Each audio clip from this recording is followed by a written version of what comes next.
There's something unsettling about being hated by someone who once kissed your cheek at the wedding altar. My mother in law, Judith, was never warm, but in the beginning, she wore a mask. Polite smiles, sugar coated judgment, tight hugs that never really touched me. I married into a family that looked perfect on paper wealthy, respectable, traditional. But beneath the marble countertops and designer curtains was rot, the kind that pretends to love you while sharpening a knife behind your back. Judith hated that I worked, hated that I made more than her son, hated that I wasn't the quiet, obedient housewife she dreamed of for her baby boy.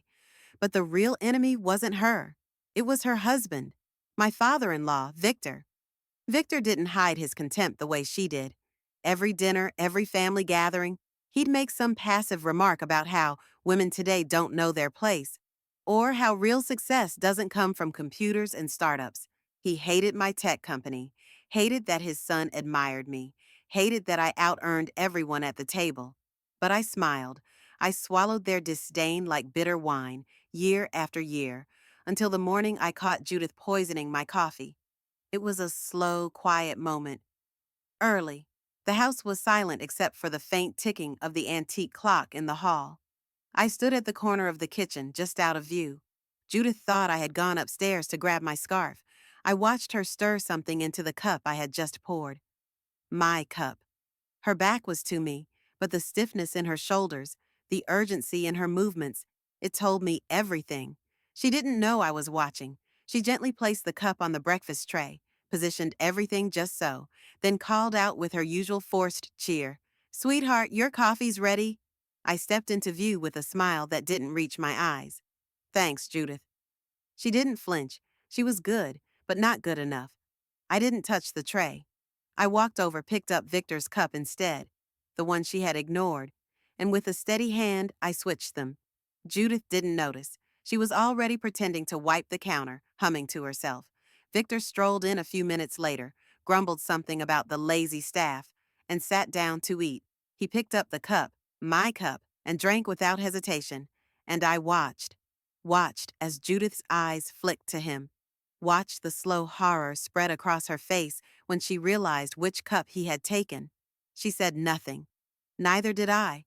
I left the room, my heart pounding, not with fear, but with adrenaline. I wasn't going to call the police, not yet. That would have been too easy, too quick. I wanted her to feel everything she had planned for me. I wanted her to live through it, and I knew exactly how to make that happen. Because Judith's mistake wasn't the poison.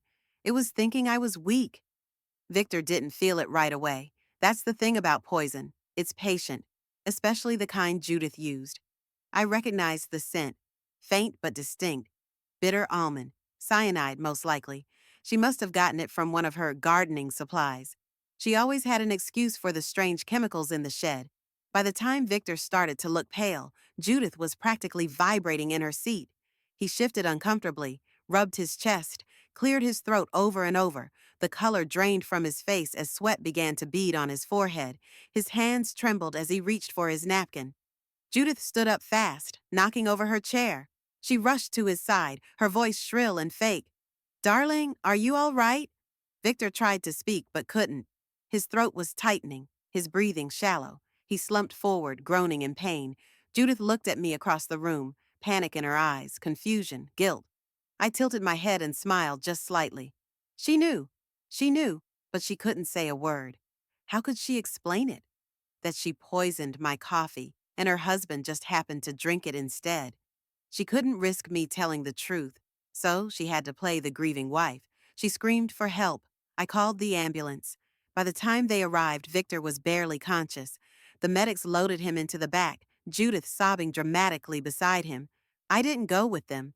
Instead, I walked back into the kitchen and picked up the tray.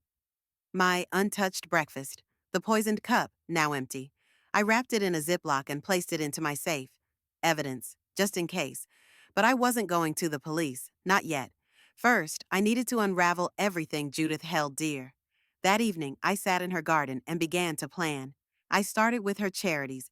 Judith loved her reputation more than anything. She sat on 5 boards, ran 3 foundations, and was constantly featured in glossy magazines for her dedication to the community. I began leaking little pieces of information anonymously: old receipts, unexplained withdrawals, donor complaints she thought she'd buried. One article turned into two, then five. The gossip spread like wildfire. Meanwhile, Victor was in intensive care, unconscious and hooked to machines. The hospital couldn't figure out exactly what happened, but they suspected poisoning. They were waiting on the toxicology report. And Judith? She was unraveling. She hadn't expected it to fail, hadn't expected the poison to backfire, and now she was stuck between guilt and paranoia. Every time I walked into the room, her eyes darted to me. She stopped eating anything I touched. She even started making her own tea in secret. She thought I might poison her. She wasn't entirely wrong, but I didn't need to. She was already poisoning herself with fear. I made sure to be kind, helpful. I brought flowers to the hospital, held her hand, wiped her tears. Everyone saw me as the devoted daughter-in-law, standing by her side in this tragic time, and Judith couldn't say a word. She was trapped. Just like I wanted her days turned into weeks, and Victor remained in the hospital. He wasn't dead, but the damage was severe. The poison had burned through his system, damaging his kidneys and weakening his heart. He slipped in and out of consciousness, barely coherent when he did wake. Judith stopped sleeping. Her once perfect hair looked brittle, her sharp tongue dulled. She lost weight. I watched the Iron Lady of the house unravel stitch by stitch. At night, I'd hear her pacing the halls, muttering to herself. Sometimes she'd cry. Other times she'd sit in the living room in total silence, staring at the empty fireplace. She didn't know what to do, and that's exactly where I wanted her. I started setting little traps, leaving cups on the counter, untouched, asking her if she wanted coffee, watching her hesitate, her eyes darting to the mugs like they were loaded guns. She refused every time. Fear is a slow killer, and I was feeding it to her daily. Then came the hospital bills. Victor's private insurance had lapsed, something Judith hadn't noticed while playing domestic murderer. The full financial burden fell on her. I made sure the paperwork landed directly in her lap, neatly filed, marked urgent. She nearly fainted when she saw the amount. I acted surprised. You didn't know? Oh no. The estate manager said everything was under your name now, with Victor unconscious. That same week, I paid off a journalist to dig into Judith's philanthropic foundations. Within days, an exposé dropped. The Poison Beneath the Pearls, Judith Carrington's charity web of lies. Front page, fraud, misappropriation, falsified receipts, everything she'd hidden over the years laid bare for the world to see. Her precious image? Gone. Sponsors pulled out, boards cut her loose. Her phone rang nonstop, but no one was calling to offer support. Even her closest friends distanced themselves. No one wanted to be seen beside a woman whose husband lay poisoned in a hospital bed, while her money trail smelled just as toxic. The best part? She still had no idea how I was doing it. She couldn't accuse me without exposing herself. Couldn't confide in anyone. Every corner she turned, I was there, smiling, silent, watching her crumble. Then one night, I found her in the kitchen, sitting at the table in the dark, the same table where she had poisoned my coffee. She looked up at me. Her eyes were hollow. Her voice shook. I know what you did. I raised an eyebrow. What I did? She stared at me, jaw clenched, fingers trembling. You switched the cups. I took a deep breath, leaned forward, and whispered so only she could hear. Yes, I did. She opened her mouth, but no sound came out, because she knew. Deep in her rotting, guilt-ridden core, there was no winning. If she screamed, she'd go to prison. If she stayed silent, she'd lose everything else. She had already lost her name, her money, her reputation. Now all she had left was a husband who might never speak again, and a daughter-in-law who had become the master of the house. And I hadn't even finished yet. After our little kitchen confrontation, Judith tried to act normal, but the performance was pitiful. Her movements were hollow, robotic. She flinched at every sudden sound. I could hear her crying behind closed doors, sometimes screaming into pillows like a trapped animal. She stopped visiting Victor at the hospital. Too ashamed? Maybe. Or maybe she couldn't look him in the eye knowing she tried to kill me and nearly sent him to the grave instead. I didn't ask. Instead, I visited him regularly. Brought flowers, talked to the nurses, signed forms. Slowly, I became the one they contacted first, not her. The hospital staff assumed I was the only sane one left in the family, the only one truly fighting for Victor's recovery. Judith noticed. One day she tried to reclaim control, demanded to speak with the head nurse, made a scene about being the legal wife, and insisted I was overstepping. But the nurse just gave her a tight smile and said, "It's hard to tell who's really caring for him these days." I could have clapped. I was taking everything from her, not through violence, not through shouting or exposure, but with silence, elegance, and timing. She had set the board. I was simply playing her game better than she ever could. Then came the turning point. Victor woke up. He didn't remember much at first, just fragments, pain, ambulance lights, Judith's face, blurry and panicked, my voice, calm and close. When he saw me by his bedside, he grabbed my hand. You saved me, he whispered. I squeezed his hand gently. Of course. Judith showed up later that day wearing pearls and forced tears.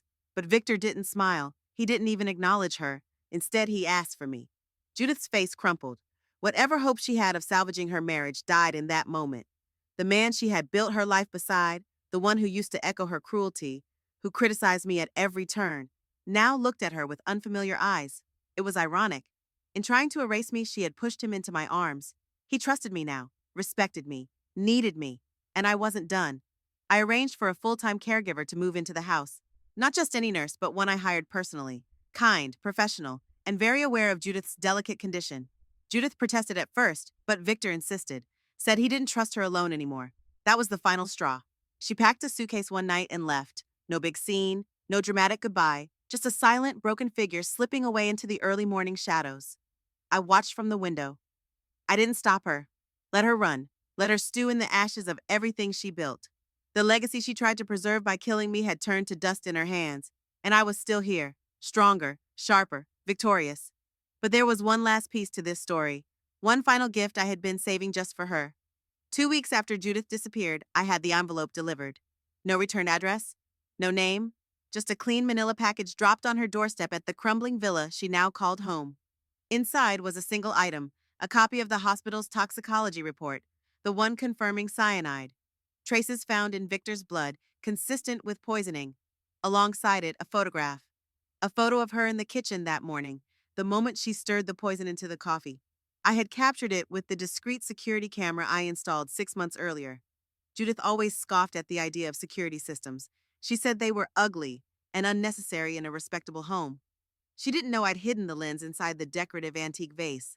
The image was clear, her face intent, the powder clinging to the spoon, the damning evidence of her betrayal frozen forever in a single frame.